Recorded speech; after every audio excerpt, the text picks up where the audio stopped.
books out there. One that I do hear quite a bit is, what is the proof that God even exists? What is the proof of that? There's no way you're going to be able to answer that over a cup of coffee or lunch, or certainly in the next few minutes before I go to the next question. So I want to recommend a book. So every one of these questions, I have a book I'm going to recommend to you. The first one with this one is a book written by Tim Keller, who died last year, but it's called The Reason for God. It's an excellent book to help answer this question. So what I like to do with people, because I'm neither a scientist nor a seminary-trained pastor, is I like to sort of walk them through. We can talk about human experience, we can talk about your feelings, we can talk about things that have happened in your life, we can talk about science, we can talk about history, we can talk about logic. Let's use logic for just a minute, because God says in Isaiah, "Come, let us reason together." So let's just talk about logic. Something exists. This world exists, and none of us in this room have ever been off this planet, but the world does exist. Now, you have to understand, some people think the earth is flat, even though we have really good pictures from the moon that it's round. It's a blue marble. But something exists. There is absolutely no evidence of something coming from nothing. That has never happened.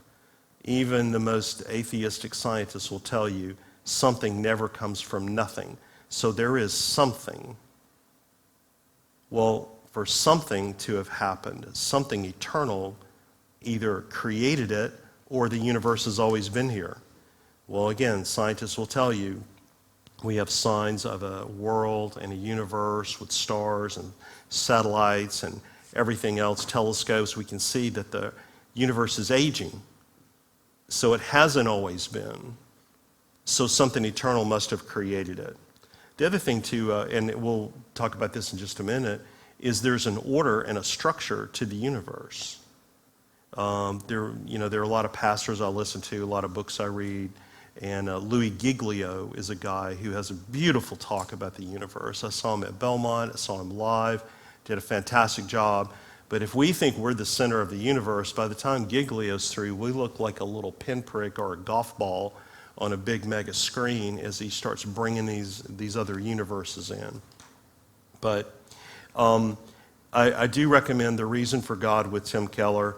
It's a heartfelt question. What is the proof that God exists? For many of us who are Christian, we don't really think too much about this one because you may have been raised Christian.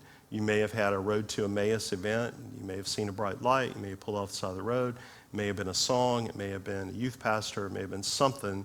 You were 13 at church camp and you walked the walk and you gave your life to Christ. But there's a lot of people out there who don't think God exists. There's a lot of people who don't think God exists. And we owe them a patient response and a sympathetic answer. The best thing I do with people like this who either don't have a history or they've been traumatized by bad theology, or maybe they got drugged to church and they're resentful and there's just a lot of built up anger and resentment. You're not going to knock that out in one dinner. And I would just tell you to just be patient and be a friend and talk through these issues. But as we go forward, hopefully you'll see some of these other questions. But when you talk about proof that God exists, again, there's at least 5 different ways to approach this, and the book will help you with that. So.